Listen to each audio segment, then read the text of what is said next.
serious concerns. So this is a quote from the Post, New Zealand. 2 players went to the New Zealand PA, so the Players Association, and expressed serious concerns about Tarua's leadership and communication style stemming from a 9-day training camp in Sydney in January. This is 9 months later it's come to the fore. Players alleged the environment had become psychologically unsafe and they were fearful of raising issues directly with Tarua. Karen Berger, personally, I've not experienced those things, but she doesn't want to take away from anyone who might have. Laura Langman went on Facebook, which is pretty funny that one of the greatest netballers ever couldn't find a journalist. She just had to post on social media. This is the saddest decision in netball New Zealand's proud history. If the players are unhappy with the direction the coach is taking, it's gutless and selfish not to come forward and state what the issues are.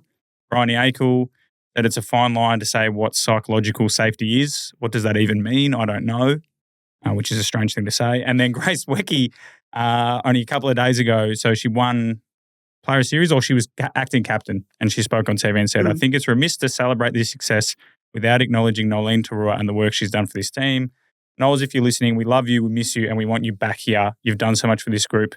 The work you've done this whole year, you deserve to be here. We want you back, Knowles. What's your read on it? Luke? It's a lot to take in, isn't it? It's a hard one because I think that, Berger's comments about, personally she hasn't experienced those things, but that can't take away from the people who clearly did feel a certain way.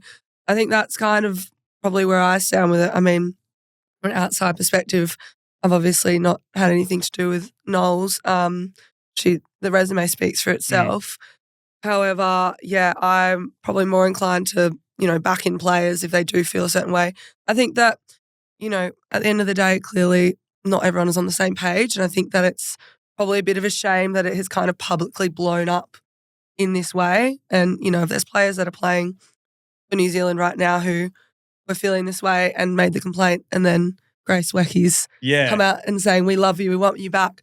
Where does that kind of put those 2 players? Are they then ostracised from the rest of the group? It is all just, it's a bit of a shame that it probably has come to its head like this. I don't know. I don't know if there needed to be a more thorough review internally, or if Netball New Zealand just freaked out and dropped Knowles.